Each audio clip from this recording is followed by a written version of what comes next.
โลภะความโลภบางทีก็อยากจะได้ของเปิ้นหรือบางทีก็โคตรฮือพ่อฮือแม่ว่าแบ่งทรัพย์สมบัติบ่ฮือบ่เต้าเดียวกันอย่างอีเป็นต้นหรือบางทีก็เข้าใจว่าพ่อแม่ลำเอียงฮักคนนั่นกว่าฮักคนนี้กว่าก็เลยทำให้เกลียดกันบ่ชอบกันพิษกันนะอันนี้ก็เป็นที่น่าสลดใจนะเมื่อเป็นพี่เป็นน้องกันแล้วบ่ชอบกันพิษกันก็ทำให้ความสัมพันธ์ระหว่างพี่น้องก็ทำให้เดือดร้อนได้เพราะมีกิเลสอยู่ในจิตใจก็คือโลภะความโลภโทสะความโกรธเหมือนเดียวกันนะโกรธแล้วก็เมื่อมีการโกรธกันแล้วโกรธกันแล้วก็บ่ฮืออภัยเมื่อบ่ฮืออภัยก็ผูกเวรจองเวรการข้ามภพข้ามชาติอย่างอีก็ถือว่าเป็นสิ่งที่น่าสลดใจเกิดมาตัวกันพ่อแม่เดียวกันแต่มาพิษกันบ่ถูกกันเพราะกิเลสอยู่ในจิตในใจของแต่ละคนบ่ว่าจะเป็นความโลภความโกรธหรือความหลงเพราะฉะนั้นการที่เฮามีเป็นลักษณะแบบนี้เนี่ยชีวิตก็จะทุกข์ไปตลอดเมื่อหันปะหน้ากันก็จะทุกข์หันหลังคาบ้านก็จะทุกข์กายหน้าบ้านก็จะทุกข์ไปหันไปนี่ปะกันก็จะมีความทุกข์ใจเพราะฉะนั้นถามว่าเมื่อมีความทุกข์แล้วมันก็เป็นบาปศรัทธาญาติโยมแต่ถ้าเฮา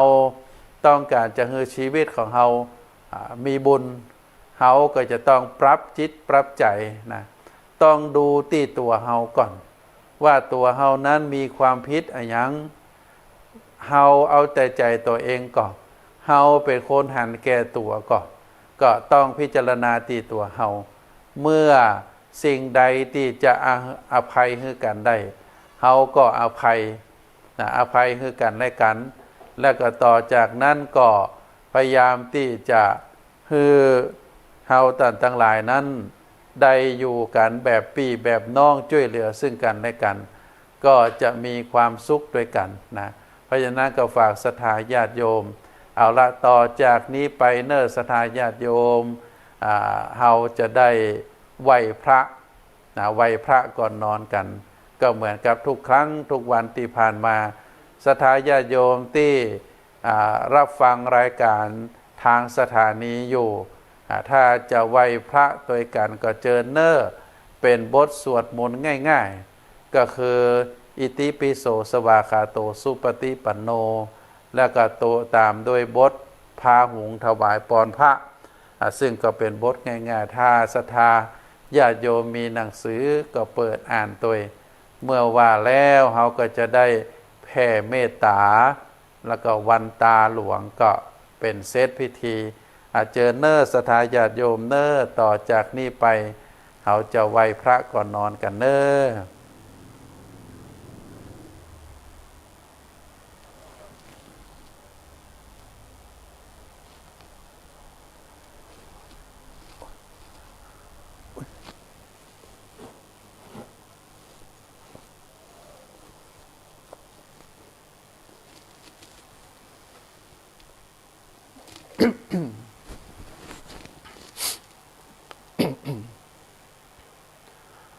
หันธรรมยังพุทธัสสะ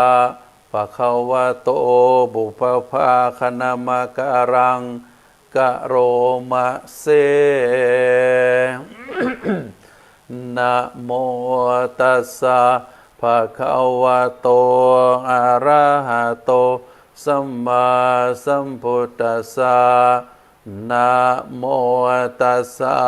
ภะคะวะโตอะระหะโตสัมมาสัมพุทธัสสะนะโมตัสสะภะคะวะโตอะระหะโตสัมมาสัมพุทธัสสะ อิติปิโสภะคะวะอะระหังสัมมาสัมพุทโธวิชชาจารณสัมปันโนสุขโตโลกวิทูอนุตตโรปุริสธรรม มาสาลทิสัทธาเทวมนุษย์สานังพุทโธภควาติ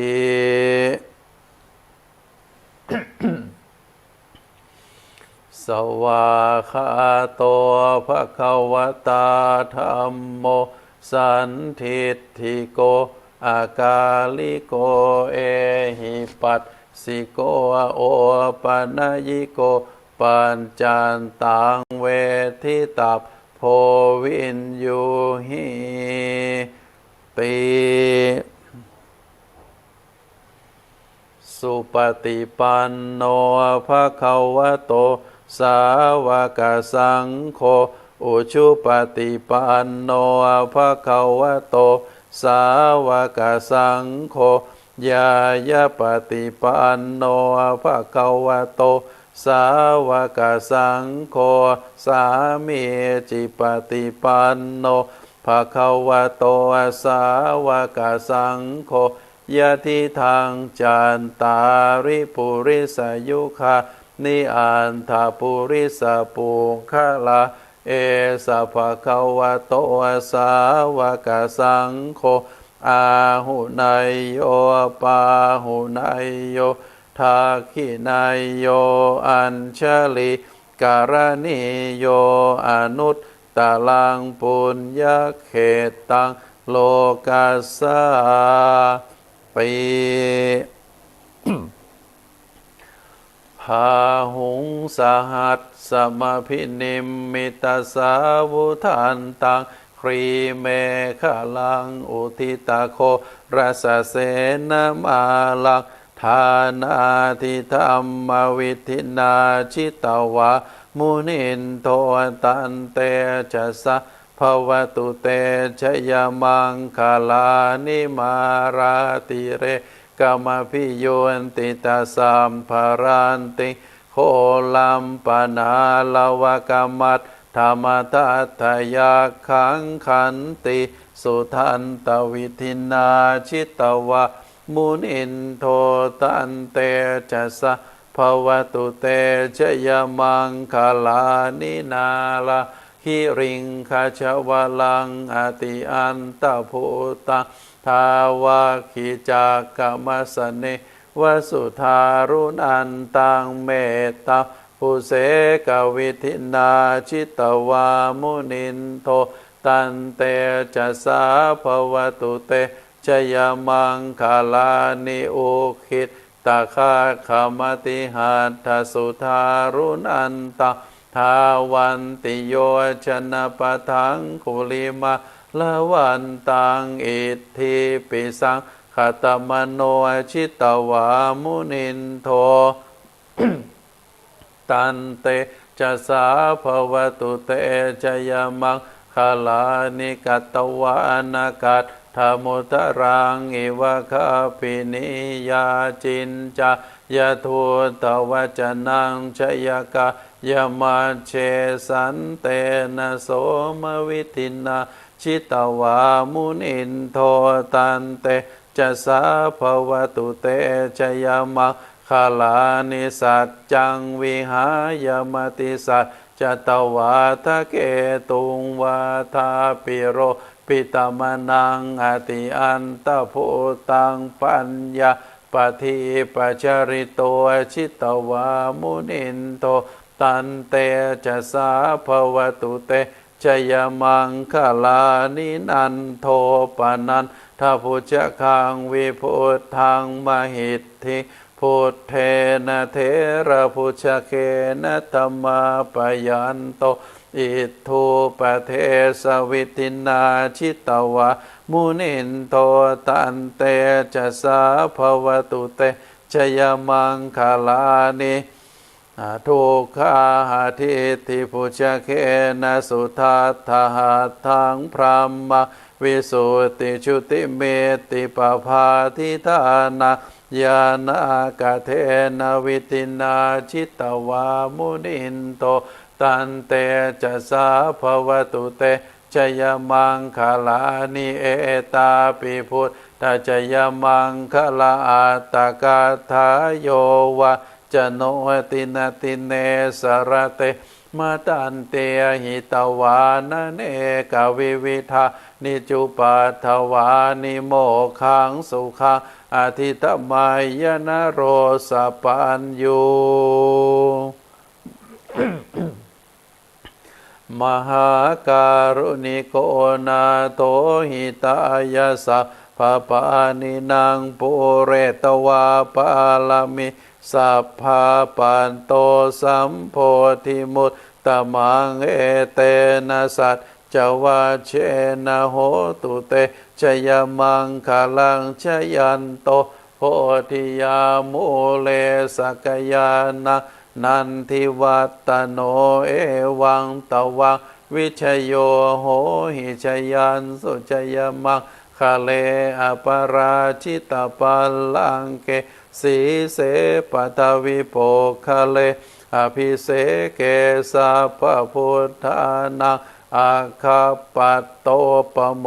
ทติสุนักขัตตังสุมังคะลังสุปภาตังสุโหติตังสุขโนสุโมหุตโตจะสุยิตทังพรหมจาริสุปทักขินังกายกรรมังวาจากรรมังปทักขินังปทักขินังมโนกรรมังปณิทิเตปทักขินาปทักขินานิกตวะนรพันตัดเทปทักขิเนภวตุสัพพมังคลังราคันตุสัพพเทวตาสัพพพุทธานุภาเวนัสทธาโส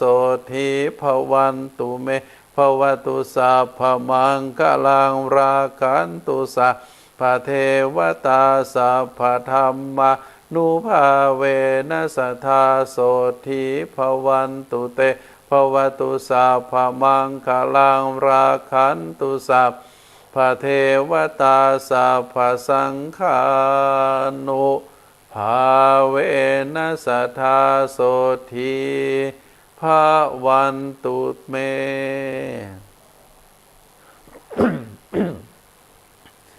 ต่อจากนี้ไป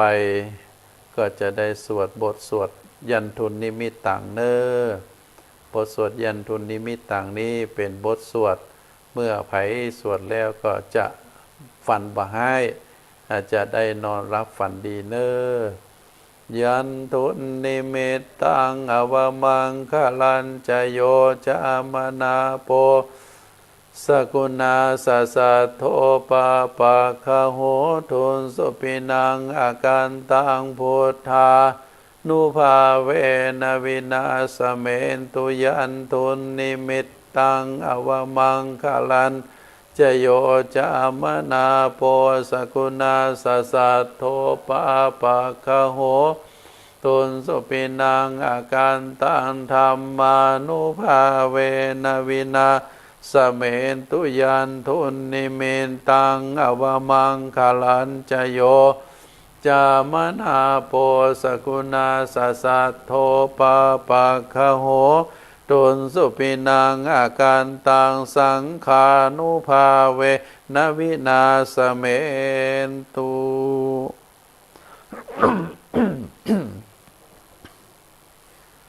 บัดนี้เฮาตั้นทั้งหลายได้สวดมนต์ก่อนนอนโดยบทสวดอิติปิโสภาหุงมหากา และก็บทสวดยันทุนนิมิตตังเป็นที่เสร็จเรียบร้อยแล้วต่อจากนี้ไปเราจะได้แผ่เมตตาด้วยการหยาดน้ำในศรัทธาญาติโยมการหยาดน้ำก็ขอให้ทุกท่านได้เปล่งวาจาว่ายังกินจิเมื่อว่ายังกินจิแล้วก็ในจิตใจก็ตั้งสัจจะอธิษฐาน ก็ขอแผ่ภายใยบุญเหล่านี้ไปยังเทวบุตรเทวดาเมธรณีเจ้าตี้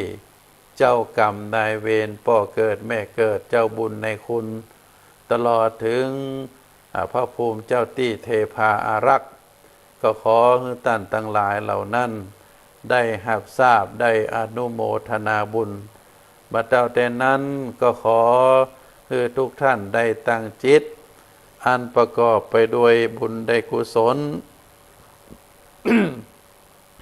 แผ่พาใยบุญเหล่านี้ไปหายังปิตามารดาปู่ย่าตายายญาติพี่น้องมิตรแก้วสหายคำตลอดถึงบรรดาผู้ที่เฮาเคารพรักนะที่ยังมีชีวิตอยู่ก็ขอบุญกุศลนั้นได้ไปอำนวยให้ท่านทั้งหลายเหล่านั้นได้มีความสุขได้มีความเจริญได้มีความนิราศคลาดแคล้วจากทุกข์จากโศกจากโรคจากภัยจากพยันตรายทั้งหลายทั้งมวลจงเจริญด้วยจตุรพิธพรชัยมีอายุวันนะสุขะพละปฏิภาณธนสารธรรมสารสมบัติรุ่งเรืองด้วยลาภยศสุขสรรเสริญบัดเต้าแต่นั้นก็ขอตั้งจิตอธิษฐานก็ขออุทิศส่วนบุญส่วนกุศลทั้งหลายทั้งมวลนี้ไปหายังจิตตะดวงวิญญาณของสัมปันธวงศาอันมีปู่ย่าตายายบรรพชนญาติกาพี่น้องปิตามารดาตลอดถึงญาติกาพี่น้องจุผู้จุคนที่ได้ล่วงลับไปแล้วก็ดีขอให้บรรดาดวงวิญญาณของสรรพสัตว์ทั้งหลายบ่ว่าจะเป็นสัตว์เล็กสัตว์น้อยสัตว์อยู่บนดินบินบนอากาศแหวกว่ายอยู่ในน้ำที่ได้เสียชีวิตไปด้วยการประมาทพลาดพลั้งได้ทำให้ชีวิตเหล่านั้นได้ตายไปก็ดีหรือเขาได้อาศัย ร่างกายเลือดเนื้อของสรรพสัตว์เหล่านั้นมากินมาบริโภคให้ชีวิตเขาดำรงอยู่ก็ดีก็ขอแผ่พายใยบุญไปหายังจิตตะดวงวิญญาณของท่านทั้งหลายตลอดถึงสรรพสัตว์ที่ได้เอ่ยนามมาแล้วก็ขอให้ดวงวิญญาณของท่านทั้งหลายเหล่านั้นได้มีความสุขได้มีความสงบได้มีความสบายในสัมปรายภพ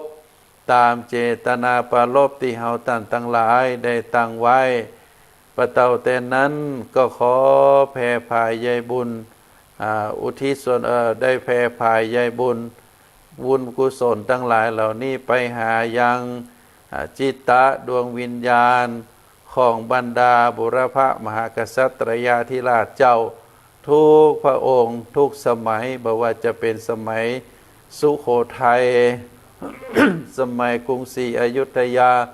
กรุงธนบุรีตลอดถึงกรุงรัตนโกสินทร์และก็ถิ่นล้านนาไทยของเฮาอันมีปกขุนเมงลายมหาราชเป็นต้นก็ขอให้พระวิญญาณของบุรพมหากษัตริยาธิราชเจ้าทุกพระองค์ได้เสวยเป็นความสุขความสงบความสบายในสวงสวรรค์ตามเตชะบุญปารมีของแต่ละท่านแต่ละองค์โดยเติด ต่อจากนี้ไปเชิญทุกท่านได้กล่าวคำแผ่เมตตาหยาดน้ำด้วยกันเนอใครมีน้ำก็ขอให้ได้กรวดน้ำลงไปเนออิตังตานากรรมังเนปานาปัญจโยโหนตุโนนิจังอิตังศีลากรรมังเนปานาปัญจโยโหนตุโนนิจังอิตังภาวนากัมมังนิพพานาปัจจโยโหนตุโนนิจังยังกินจิกุสลังกันตามพังกัมมังสัพเพหิกาเตหิกาตังปุญญังโนอนุโมทันตุสุนันตุพนโตเยเตวาอาสามิงทาเนอาติกาตาติกายุกาสัทธาหุนตุสัมภาสันตานังสุขีอันตานังปาริหารันตุมาตา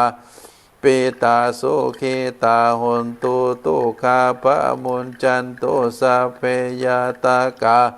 สุขิตาหนตุตุคาปะมุนจันโตสัพเพอายาตากาสุขิตาหนตุตุคาปะมุนจันโตสัพเพปิสาสัมเพยัคขาสัพเพเปตาสุขิตาหนตุตุคาปะมุนจันโตสัพเพนากาตาสุขิตาหนตุตุคาปะมุนจันโตสัพเพเทวาสุขิตาหนตุตุคาปะมุนจันโตสัพเพอาจาริยุปัจจยาสุขิตาหนตุตุคาปะมุนจันโตสัพพะสัมปตินังสามิชันตุโห ต่อจากนี้ไปเราจะได้สุมากาลวะวันตาหลวงในองค์พระรัตนตรัยในศาสนสถานบ่ว่าจะเป็นพระพุทธรูปเจดีย์ต้นศรีมหาโพธิ์ตลอดถึงครูบาอาจารย์เน้อว่าเฮือด้วยกันดังๆเน้อ วันตามิพันเตวันตามิพุทธังสัพพังเมโตสังฆา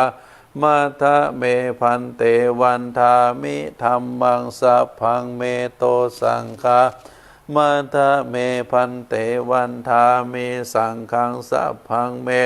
โตสังฆามัทธะเมพันเตวันทามิคารุอุปัชฌาอาจาริเยสัพพังเมโตสังฆา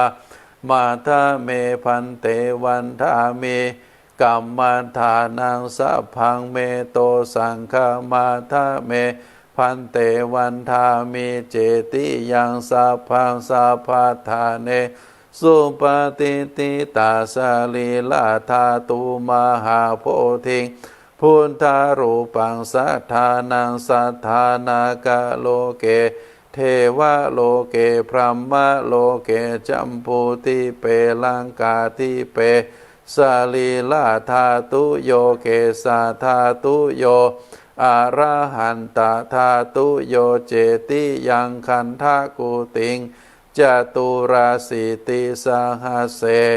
ธรรมขันเทสัพเพสัมปาลเจติยังอหังวันตา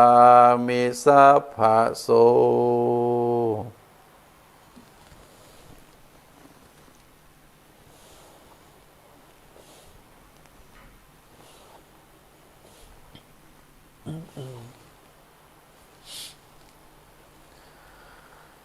ศรัทธาญาติโยมทุกท่านเนอวันนี้เฮาท่านทั้งหลายได้รับฟังข้อคิดในรายการสุขใจแล้วก็ได้ไหว้พระก่อนนอนพร้อมกันเนอตอนนี้การไหว้พระก่อนนอนนั้นก็ได้สำเร็จเสร็จสิ้นไปโดยเรียบร้อยแล้วก็ขออนุโมทนาบุญที่ศรัทธาญาติโยมทุกท่านที่ได้คือข้อคิดมาบอกว่าจะเป็นลูกศิษย์ลูกหาก็ดี